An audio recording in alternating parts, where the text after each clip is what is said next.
sering kali disalahgunakan. Maksudnya apa disalahgunakan ya? Apa disalahgunakan? Mungkin pertama lagi kita bakal panggil aja Kak Vina. Kepada Kak Vina, beri tepuk tangan yang meriah dong. Silakan kepada Kak Vina. Halo, assalamualaikum, selamat malam. Sebelumnya saya ucapkan terima kasih kepada MC pada malam ini, yaitu Hana. Terima kasih banyak.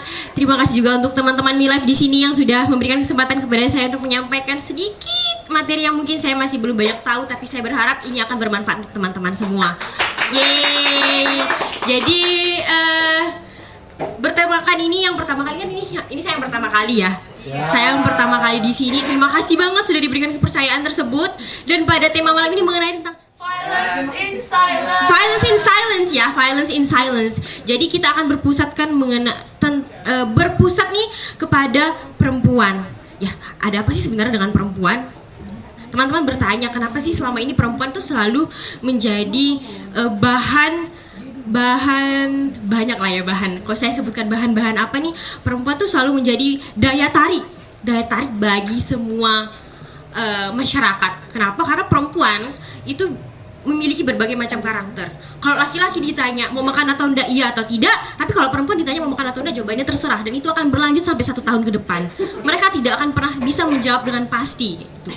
Nah, sayangnya pada zaman sekarang ini perempuan ini sering kali disalahgunakan. Maksudnya apa disalahgunakan ya? Apa disalahgunakan? Jadi berdasarkan beberapa data yang saya dapatkan bahwa perempuan itu sering menjadi objek dari kekerasan. Nah, dan yang paling sering menjadi tersangka, wah maaf saya katakan tersangka, itu adalah orang yang paling dekat dari perempuan tersebut. Bisa jadi suaminya, bisa jadi pacarnya, TTM-nya, ayang-ayangnya, ya bisa, semua bisa. Jadi berdasarkan data yang saya dapatkan bahwa pada tahun 2021 ini terjadi peningkatan sebanyak 52% kekerasan terhadap perempuan. Dan 1 dari 3 perempuan di Indonesia ya, dengan rentang umur 15 sampai 64 tahun itu pernah setidaknya mengalami 1 kali kekerasan di dirinya sendiri. Wah, 1 dari 3 perempuan loh. Bayangkan kalau di sini ada 100 bagi 3, 1 kali 3. Berarti ada 33 perempuan yang paling tidak pernah mengalami 1 kali kekerasan dalam hidupnya. Terus pertanyaannya, mengapa harus perempuan? Apakah perempuan itu sangat lemah, dipandang lemah sekali oleh masyarakat sampai saya perempuan ya, jadi saya akan berbicara, saya di sini akan membela hak teman saya, yaitu hak teman saya. Nah, teman saya juga banyak laki-laki, tapi karena saya di sini perempuan, saya sini akan membela gender saya perempuan seperti itu. Teman-teman perlu teman-teman ketahui, saya tidak akan malu untuk mengatakan ini bahwa pada saat kelas 6 SD saya masih ingat sekali, ini trauma membekas bagi saya. Saya katakan saya mungkin pernah menjadi salah satu korban pelecehan seksual. Dalam artian yang sangat ringan, seperti ini loh. Saya pernah mau les sekitar jam 6 sore saat senja. Saya berkendara sendirian menggunakan sepeda. Saya sudah menggunakan pakaian yang sangat tertutup. Sudah sangat tertutup, saya katakan, karena saat itu saya memakai kerudung, saya memakai rok panjang, saya memakai baju lebar, tapi masih ada saja sosok manusia yang tidak punya hati nurani ini tiba-tiba menyalip saya dan mengangkat rok saya. Untungnya saat itu saya selalu berprinsip bahwa kalau saya pakai rok, saya harus pakai dalaman lagi, pakai celana panjang.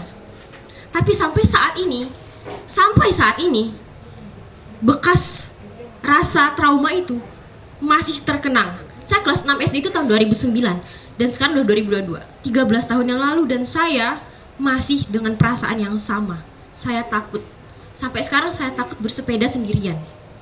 Bahkan kalau teman-teman ngajak untuk bersepeda keliling Untan, saya takut. Karena apa? Karena saya takut hal tersebut akan terjadi lagi ke saya.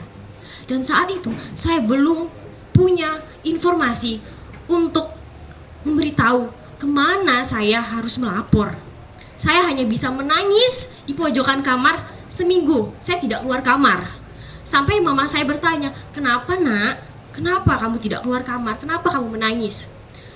Sampai saat itu baru saya mulai membuka diri bahwa apa yang terjadi dengan diri saya saat ini. Bahwa saya pernah mengalami hal-hal seperti itu. Dulu pas SD, pasti teman-teman pernah bermain dengan teman-teman yang lainnya, teman laki-laki, dan mainnya tuh zaman-zaman dulu tuh ya saya nggak tua-tua banget sih. Tapi zaman dulu, katakanlah zaman dulu, kalau main di kelas tuh buka rok. Pernah nggak ada yang pernah mengalami seperti itu? Dulu di lingkungan saya tuh seperti itu, dan mereka biasa aja. Dulu saya mikirnya itu biasa aja, tapi setelah saya pikir-pikir sekarang, itu tidak boleh lagi terjadi di masa sekarang maupun masa nanti. Cukup sampai masa saya saja saat itu. Jangan pernah akan ada terjadi lagi. Dan bagaimana cara kita melakukannya adalah kita harus memberikan edukasi sejak dini kepada anak-anak dari zaman SD, bahkan bukan dari SD, dari PAUD. Dari mereka sudah mulai mengerti, mencontoh perilaku orang dewasa. Kita berikan edukasi dari awal bahwa hal-hal tersebut tidak layak dilakukan. Karena apa? Karena jika kita membiarkan mereka melakukan hal-hal tersebut dan kita hanya menganggap biasa, kita sebagai orang yang lebih mengerti, lebih dewasa, dan kita menganggap mereka biasa aja melakukan hal tersebut, maka hal tersebut yang akan menjadi tradisi. Kalian tidak tahu kan berapa banyak anak-anak yang trauma akan perlakuan seperti itu. Salah satunya saya juga masih trauma sampai sekarang. Namun saya sekarang ya sudah sedikit lebih berakal lah untuk tidak memikirkan masa lalu yang hanya akan menjadi beban untuk diri saya. Tapi bagaimana dengan mereka-mereka yang mungkin minim informasi, minim pengetahuan mengenai hal-hal tersebut? Di zaman sekarang, untuk melapor hal-hal seperti ini sangatlah mudah. Yang pertama, kalian bisa langsung lapor ke teman terdekat kalian, ke teman terdekat yang kalian rasa kalian percaya bahwa teman kalian dapat membantu kalian. Jangan takut dan jangan malu. Jangan kalian anggap teman kalian bestie kalau teman kalian tidak mau mendengar keluh kesah kalian. Jangan kalian anggap teman kalian bestie kalau teman kalian hanya mau dengan kalian saat kalian senang. Jadi berbicaralah pada orang terdekat kalian. Katakanlah yang sejujurnya. Dan kita sebagai orang terdekatnya, rangkul, dengarkan keluh kesah mereka. Kenapa mereka bercerita kepada kita? Artinya mereka percaya kepada kita. Artinya mereka percaya bahwa kita adalah tempat berlindung yang tepat. Dan orangnya adalah kita. Jadi jangan pernah takut untuk menceritakan hal tersebut. Dan jangan pernah takut untuk melindungi orang tersebut. Apalagi kita sesama perempuan. Setelah kalian tenangkan, teman kalian bercerita hal tersebut kepada kalian, kita cari solusinya bersama-sama. Zaman sekarang kita bisa lapor ke Komnas Perempuan, bisa ke polisi langsung juga enggak apa-apa. Apabila kalian merasa kalian mendapatkan kekerasan baik secara physically or mentally, emotionally, silahkan laporkan hal tersebut. Hal-hal yang membuat kalian merasa mendapatkan trauma dalam diri kalian. Dan kita sebagai orang terdekatnya, temani ia. Temani sampai ia merasa aman.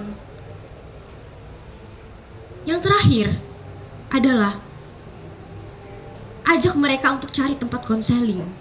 Karena trauma itu tidak bisa disebutkan.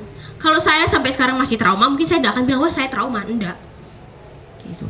Karena saya sudah berusaha melupakan masa lalu. Tapi kalau misalnya orang tersebut masih trauma, mereka tidak akan bilang, wah aku trauma pernah digini-gini. Nggak akan. Kalianlah sebagai orang terdekat yang harus mengerti keadaan mereka saat itu. Rangkul mereka. Kalau perlu carikan konseling terdekat, konselor terdekat.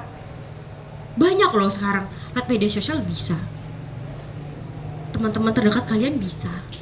Banyak media yang bisa kalian lakukan untuk membantu teman-teman kalian yang saat ini sedang dalam fase trauma akibat kekerasan ataupun pelecehan yang mereka dapatkan. Jadi teman-teman sekalian, saya berdiri di sini untuk mengatakan bahwa jangan pernah takut untuk melapor ketika kalian menjadi salah satu korban kekerasan atau pelecehan. dari orang terdekat kalian ataupun siapapun. Jika kalian merasa dengan perbuatan orang tersebut kalian merasa harga diri kalian tuh tercoreng atau harga diri kalian tuh jatuh gitu, silakan laporkan. Silakan laporkan. Dan jadilah orang terdekat terbaik untuk mereka. Karena kita ada untuk saling menguatkan. Jadi bagi siapapun perempuan di luar sana, jangan pernah takut untuk keluarkan suara kalian. Jangan pernah takut. Karena kita dan laki-laki itu sama. Tidak ada yang membedakannya. Ya, tapi ingat sekali lagi, jika saya berbicara masalah kesetaraan gender, ilmu tanpa agama itu akan sia-sia. Ilmu tanpa agama akan sia-sia. Tapi saya ini berbicara secara universal ya. Jadi pesan saya yang terakhir adalah jadilah kuat untuk diri sendiri dan orang lain. Jadilah perempuan yang kuat untuk diri sendiri dan orang lain. Karena kalau bukan kita, siapa lagi? Sekian dari saya dan terima kasih.